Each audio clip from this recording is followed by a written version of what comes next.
Hello students, welcome to science theory channel. आज हम करने जा रहे हैं class 11th biology chapter 11 photosynthesis in higher plants. So basically photosynthesis क्या होता है? फोटोसिंथेसिस एक फिजियोकेमिकल प्रोसेस होता है जो कि यूज़ करता है लाइट एनर्जी को और सिंथेसाइज करता है ऑर्गेनिक कंपाउंड्स को। ठीक है, फोटोसिंथेसिस जो है वो इम्पॉर्टेंट होता है due to the two reasons. एक तो ये प्राइमरी सोर्स होता है of all foods on earth. ठीक है, और ये रिस्पॉन्सिबल होता है for releasing the oxygen in the atmosphere by green plants. ठीक है, जो फोटोसिंथेसिस होता है वो तीन कंपोनेंट्स रिक्वायर करता है। क्लोरोफिल जो कि एक ग्रीन पिगमेंट्स होता है जो कि लीफ में मिलता है। ठीक है, लाइट और कार्बन डाइऑक्साइड। एक साइंटिस्ट थे जोसेफ, उन्होंने एक एक्सपेरिमेंट किया था जिसके बेसिस पे एयर का एसेंशियल रोल उन्होंने शो किया था, जो कि एसेंशियल होता है for the growth of green plants. ठीक है, उन्होंने ये देखा था कि जब एक बर्निंग कैंडल जो है वो एक क्लोज स्पेस में रख दी जाए, किसी बेल जार में रख दी जाए, ठीक है, वो क्या होती है, वो बहुत जल्दी बुझ जाती है। ठीक है, सिमिलरली अगर एक माउस जो होता है वो सफोकेटेड प्लेस में रख दिया जाए, एक बेल जार में रख दिया जाए, तो वो क्या होगा, वो थोड़ी देर में सफोकेट कर जाएगा और डाई कर जाएगा। ठीक है, अब फिर उन्होंने क्या किया, एक बेल जार में उन्होंने एक माउस, एक मिंट प्लांट और एक बर्निंग कैंडल रख दी। ठीक है, उन्होंने क्या देखा कि वहाँ पर कैंडल भी बर्न करती रही और माउस भी डाई नहीं किया। ठीक है, वो किसकी वजह से हुआ? मिंट प्लांट की वजह से हुआ। ठीक है, तो भी फाउल एयर प्रोड्यूस हो रही थी बाय एनिमल और बर्निंग कैंडल, वो क्या हुई, वो प्योर होती गई बाय दैट प्लांट। ठीक है, नेक्स्ट साइंटिस्ट जूलिस वॉन सैक्स थे, उन्होंने ये शो किया था जो ग्रीन पार्ट होता है प्लांट का वो प्रोड्यूस करता है ग्लूकोज को, जो कि स्टोर होता है एज स्टार्च। स्टार्च जो था वो फर्स्ट विजिबल प्रोडक्ट था फोटोसिंथेसिस का। ठीक है, इसके बाद उन्होंने शो किया जो ग्रीन सब्सटेंस थे प्लांट के, जैसे कि क्लोरोफिल, ठीक है, वो लोकेट होते हैं एक स्पेशल बॉडी में जिसे हम क्लोरोप्लास्ट बोलते हैं within the plants, plant के अंदर। ठीक है, नेक्स्ट साइंटिस्ट थे TW एंगलमैन, उन्होंने क्या किया, लाइट को सेपरेट कर दिया into its spectrum components using prism. ठीक है, फिर क्या किया, उन्होंने लाइटन की ग्रीन एल्गाए जो कि सस्पेंडेड थी एक एनारोबिक बैक्टीरियम सॉल्यूशन में। ठीक है, फिर क्या हुआ, जो माइक्रो ऑर्गेनिजम्स थे उन्होंने फाइंड आउट किया वेयर ऑक्सीजन इवॉल्व्ड।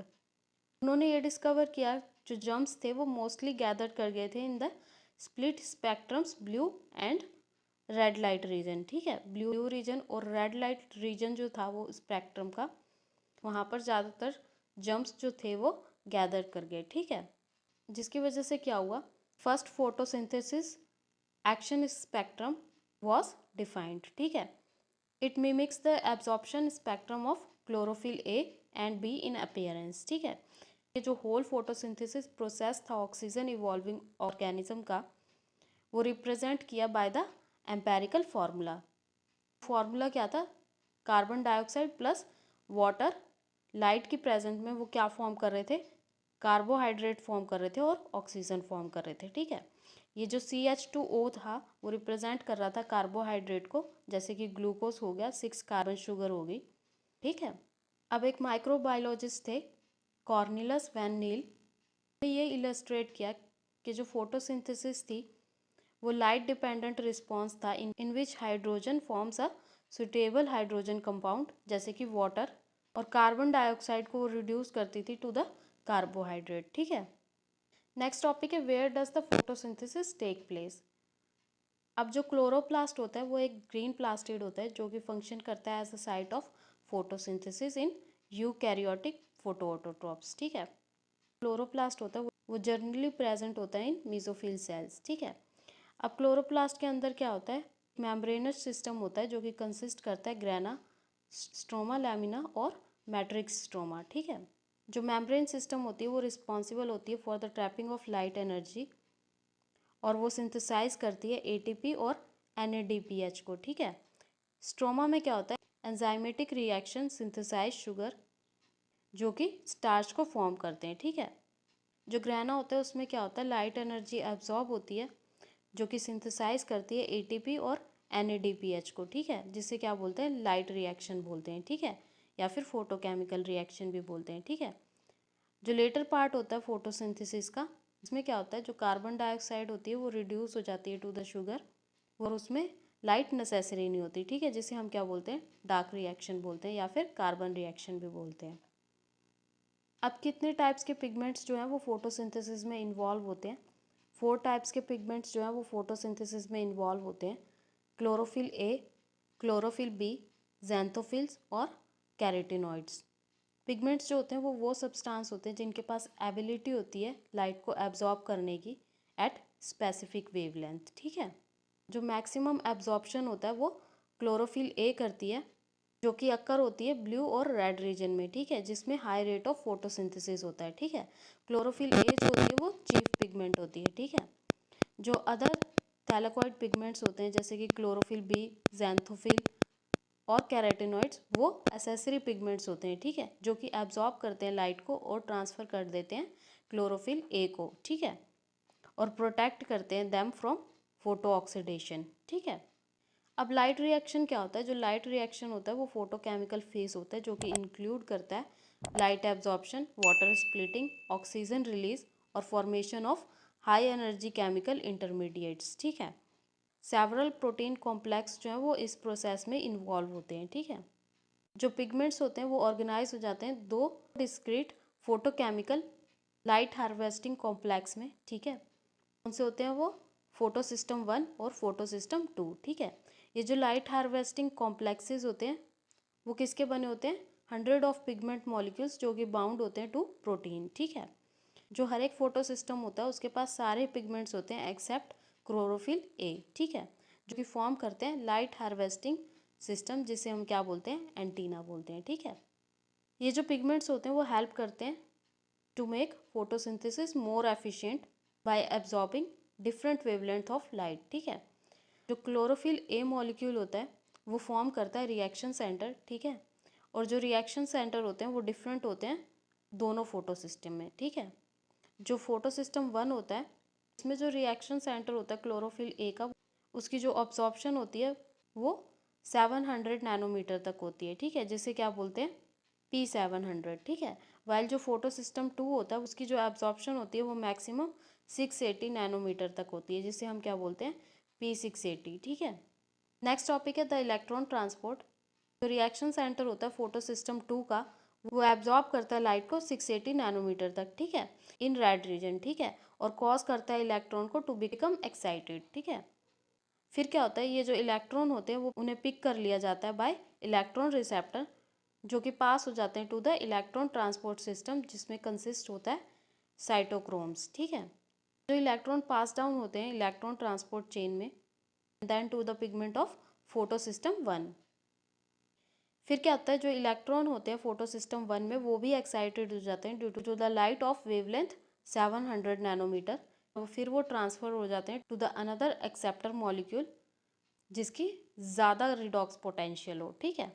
फिर क्या होता है? जब इलेक्ट्रॉन पास हो जाते हैं इन डाउनहिल डायरेक्शन, ठीक है, जो एनर्जी होती है वो रिलीज हो जाती है, ठीक है, और फिर वो क्या करती है? एडीपी को एटीपी में रिड्यूस कर देती है और एनएडीपी प्लस को एनएडीपीएच में रिड्यूस कर देती है, ठीक है।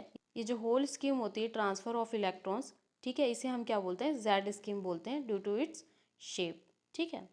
नेक्स्ट है स्प्लिटिंग ऑफ वाटर। वाटर का जो केमिकल फॉर्मूला होता है वो H2 होता है, ठीक है। जो स्प्लिटिंग होती है वाटर की वो रिप्लेस करती है इलेक्ट्रॉन्स को which were transferred from the photosystem 2, ठीक है। ये प्रोड्यूस करता है ऑक्सीजन को as a byproduct of photosynthesis, ठीक है। जो फोटोसिस्टम 2 है वो एसोसिएट होता है with the splitting of water. जो फोटोसिस्टम 1 में इलेक्ट्रॉन्स जो हैं वो रिप्लेस हो चुके हैं वो उन इलेक्ट्रॉन्स को प्रोवाइड करता है, ठीक है। नेक्स्ट टॉपिक है cyclic and non cyclic photophosphorylation.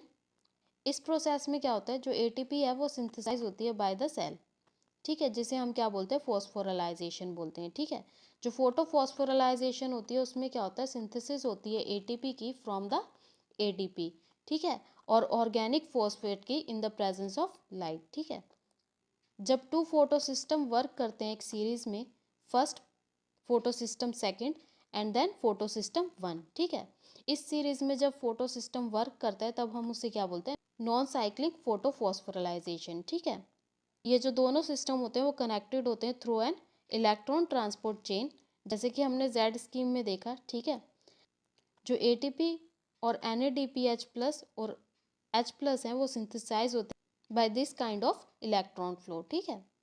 जब सिर्फ फोटो सिस्टम वन फंक्शनल हो, ठीक है, तब जो इलेक्ट्रॉन होते हैं वो सर्कुलेट होते हैं within the photosystem, और जो फॉस्फोराइलेशन होती है वो अक्कर होती है due to the cyclic flow of electrons, ठीक है।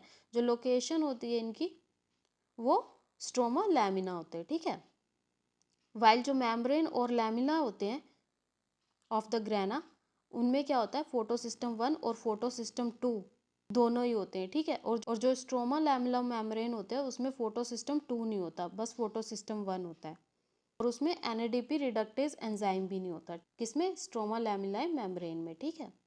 अब क्या होता है, जो एक्साइटेड इलेक्ट्रॉन्स होते हैं वो पास नहीं होते NADP प्लस में, बट वो साइकल्ड बैक हो जाते हैं to the PS1 complex through the electron transport chain, ठीक है।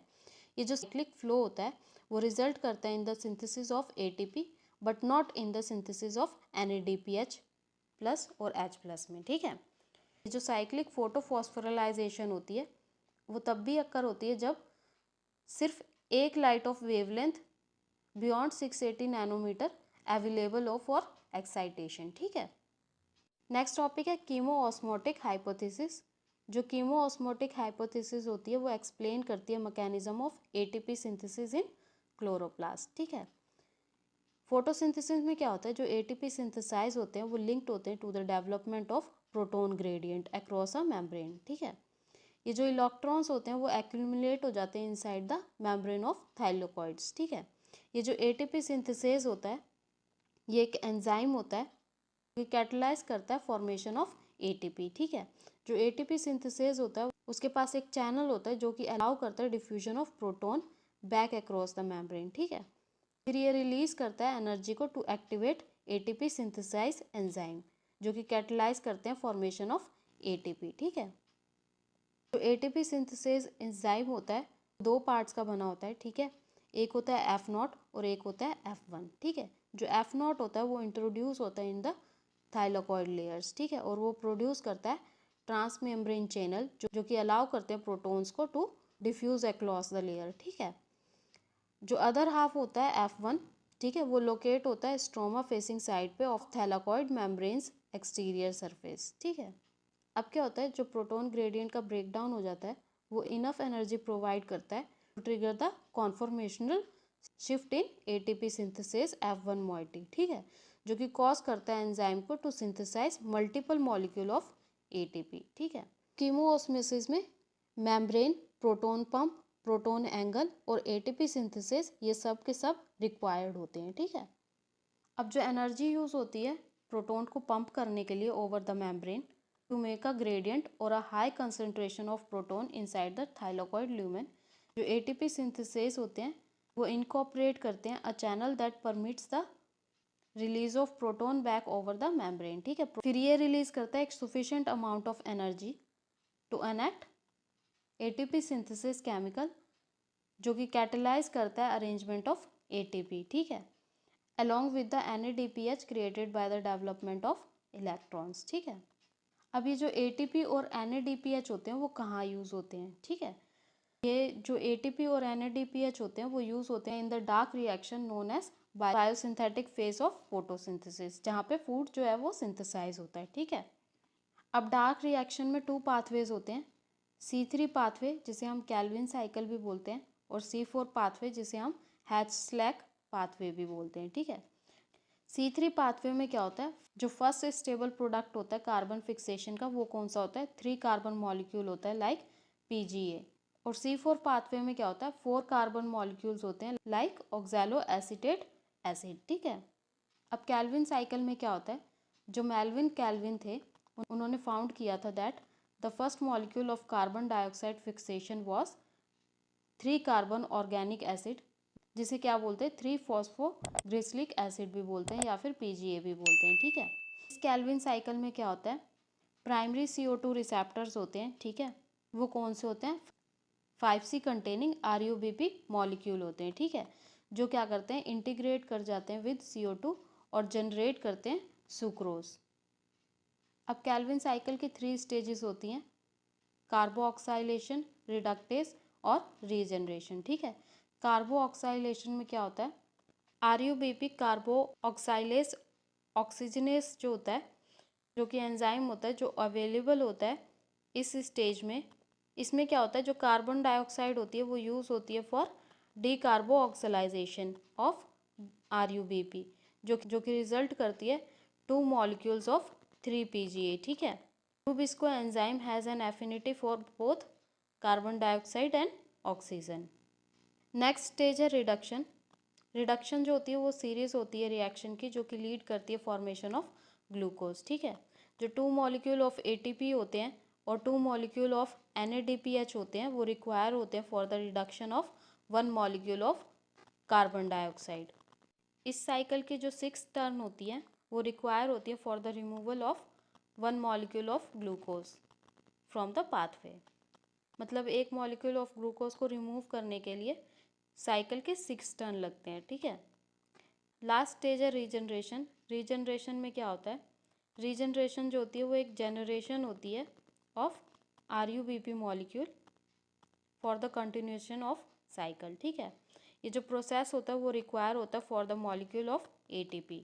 Hence for every carbon dioxide molecule entering in a Calvin cycle, जो 3 मॉलिक्यूल ऑफ ATP और 2 मॉलिक्यूल ऑफ NADPH जो होते हैं वो रिक्वायर होते हैं। ठीक है, to make 1 molecule of glucose in 6 turn of the cycles. ठीक है, नेक्स्ट साइकिल है C4 पाथवे, जिसे हम हैच-स्लैक पाथवे भी बोलते हैं। ठीक है, अब साइंटिस्ट कॉर्टसैक और हार्ट ने ऑब्जर्व किया था कि जो 4C कंपाउंड्स होते हैं ऑक्सैलो एसिटिक एसिड के, वो फॉर्म होते हैं during the dark reaction in sugarcane leaf. ठीक है, अब हैच और स्लैक ने स्टडी किया था इसे डिटेल में और प्रपोज किया था pathway for the dark reaction in sugarcane and maize leaf. ठीक है, जो फर्स्ट स्टेबल प्रोडक्ट था इस रिएक्शन में वो क्या था, ऑक्सैलो एसिटिक एसिड था। ठीक है, जो कि एक 4C कंपाउंड है। ठीक है, और डाई कार्बोक्सिलिक सब्सटेंस है। ठीक है, इसलिए इस पाथवे का नाम C4 साइकिल या फिर DAC यानी डाई कार्बोक्सिलिक एसिड साइकिल भी बोला जाता है। ठीक है, अब हैच-स्लैक पाथवे में क्या होता है, जो प्राइमरी कार्बन डाइऑक्साइड रिसेप्टर होते हैं वो 3 कार्बन मॉलिक्यूल होते हैं पैप के। ठीक है, और ये प्रेजेंट होते हैं मेसोफिल सेल्स में। ठीक है, जो एंजाइम रिस्पॉन्सिबल होता है इनकी फिक्सेशन के लिए वो कौन सा होता है, कार्बोक्साइलेज होता है या फिर पैपकेस भी बोल सकते हैं हम इसे। ठीक है, ये इंपॉर्टेंट होता है to register the mesophyll cells जो कि लैक करती हैं रूबिस्को एंजाइम में। ठीक है, जो C4 एसिड होता है OAA वो फॉर्म होता है मेसोफिल सेल के अंदर। ठीक है, उसके बाद क्या होता है, फॉर्म होते हैं 4 carbon compounds like malic acid और एस्पार्टिक एसिड्स मेसोफिल सेल के अंदर। ठीक है, जो कि ट्रांसपोर्ट हो जाती है to the bundle sheath cells. अब बंडल शीट सेल्स में क्या होता है, ये जो C4 एसिड होते हैं वो ब्रेक हो जाता है और रिलीज करता है कार्बन डाइऑक्साइड और 3 कार्बन मॉलिक्यूल्स। ठीक है, जो 3 कार्बन मॉलिक्यूल्स होते हैं वो फिर ट्रांसपोर्ट हो जाते हैं बैक टू द मेसोफिल, जहाँ पे वो कन्वर्ट होते हैं पैप में दोबारा। ठीक है, और इसी तरह जो साइकिल है वो कंप्लीट होती है। जो CO2 रिलीज होता है बंडल शीट सेल में वो एंटर कर जाता है C3 में या फिर कैल्विन पाथवे में। ठीक है, ये जो पाथवे है वो कॉमन है सारे प्लांट्स के लिए। ये जो बंडल शीट सेल्स होती हैं वो रिच होती हैं रूबिस्को एंजाइम में, बट ये लैक करती हैं पैपकेस में। ठीक है, इसलिए क्या होता है, ये जो बेसिक पाथवे होता है रिजल्ट करता है in the formation of sugar, और ये जो कैल्विन पाथवे होता है वो कॉमन होता है C3 और C4 प्लांट्स में। ठीक है, नेक्स्ट टॉपिक है हमारा फोटो रेस्पिरेशन। अब जो रूबिस्को होता है वो मोस्ट अबेंडेंट एंजाइम होता है प्लेनेट पे। ठीक है, जो जिसके पास एबिलिटी होती है ऑक्सीजन और कार्बन डाइऑक्साइड दोनों से बाइंड करने की। ठीक है, कुछ ऑक्सीजन में क्या होता है वो बाइंड करती है रूबिस्को से C3 प्लांट में और लीड करती है in the formation of phosphoglycerate में और फॉस्फोग्लाइकोलेट में via path known as photorespiration. ठीक है, क्योंकि वहाँ पे कोई प्रोडक्शन नहीं होती शुगर की और ATP या NADPH की, ये जो पाथवे होता है वो रेफर किया जाता है एज अ वेस्टफुल प्रोसेस। ठीक है, ये जो फोटो रेस्पिरेशन होती है वो C4 प्लांट्स में अकर नहीं होती, इसलिए वो ज़्यादा प्रोडक्टिव होते हैं। ठीक है, अब कौन कौन से फैक्टर अफेक्ट करते हैं फोटोसिंथेसिस को, जो फोटोसिंथेसिस रेट होता है उसे इंटरनल और एक्सटर्नल दोनों ही फैक्टर अफेक्ट करते हैं, ठीक है। इंटरनल फैक्टर कौन कौन से हो जाएंगे, जैसे कि number, size, age, elements of leaf, chloroplast etcetera, ठीक है। और जो एक्सटर्नल फैक्टर होते हैं वो कौन कौन से होते हैं, जैसे कि carbon dioxide concentration, temperature, water etcetera, ठीक है। अब लाइट जो है वो एक फैक्टर है जो अफेक्ट करता है फोटोसिंथेसिस को, ठीक है। लाइट जो है वो यूज़ होती है 10% ऑफ द इंसिडेंट सनलाइट, जो कि डायरेक्टली प्रोपोर्शनल होती है to the carbon dioxide fixation at low intensities, ठीक है। एक्सेसिव लाइट जो होती है वो ब्रेक डाउन कर देती है क्लोरोफिल को, जिसकी वजह से क्या होता है, फोटोसिंथेसिस डिक्रीज हो जाती है, ठीक है। अब कार्बन डाइऑक्साइड की कंसंट्रेशन कैसे अफेक्ट करती है फोटोसिंथेसिस को। जो कार्बन डाइऑक्साइड कंसंट्रेशन होती है एटमॉस्फेयर में वो बहुत ही कम होती है, रेंजिंग अपॉन द 0.03 टू 0.04% होती है, ठीक है। जैसे ही कंसंट्रेशन इंक्रीज करती है 0.05% तक, ठीक है, वो इंक्रीज कर देती है the cause of photosynthesis rate.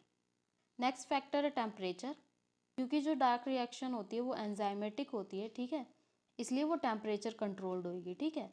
जो C4 प्लांट्स होते हैं वो रिएक्ट करते हैं टू हायर टेम्परेचर और उनके पास हायर फोटोसिंथेसिस रेट होता है, ठीक है। और जो C3 प्लांट्स होते हैं उनके पास लोअर टेम्परेचर ऑप्टिमम होता है। नेक्स्ट फैक्टर है वाटर। वाटर स्ट्रेस जो है वो लीड करता है स्टोमेटा की क्लोजिंग में, ठीक है, और रिड्यूस कर देता है कार्बन डाइऑक्साइड की एसेसिबिलिटी को, ठीक है, और कॉज करता है लीव्स को टू विल्ट, जिसकी वजह से क्या होता है, जो सरफेस एरिया होता है वो रिड्यूस हो जाता है, ठीक है। इसी तरह ये अफेक्ट करता है फोटोसिंथेसिस को, ठीक है। तो ये तो था हमारा chapter photosynthesis in higher plants. I hope आपको पूरा चैप्टर, पूरी वीडियो समझ आ गई होगी। इस पूरे चैप्टर का PDF जो है वो मैं डिस्क्रिप्शन बॉक्स में डाल दूँगी, वहाँ से डाउनलोड कर लेना, पढ़ लेना। अगर आपको ये वीडियो पसंद आई हो तो प्लीज़ लाइक कर दें। अगर आप इस चैनल पर नए हैं तो प्लीज़ सब्सक्राइब कर दें और बेल आइकन दबाना ना भूलें, जिससे कि जब भी नेक्स्ट वीडियो अपलोड होगी उसका नोटिफिकेशन आपको सबसे पहले आ जाएगा। इस वीडियो को एंड तक देखने के लिए थैंक यू सो मच। मिलती हूँ आपसे नेक्स्ट वीडियो में, तब तक के लिए बाय बाय, टेक केयर।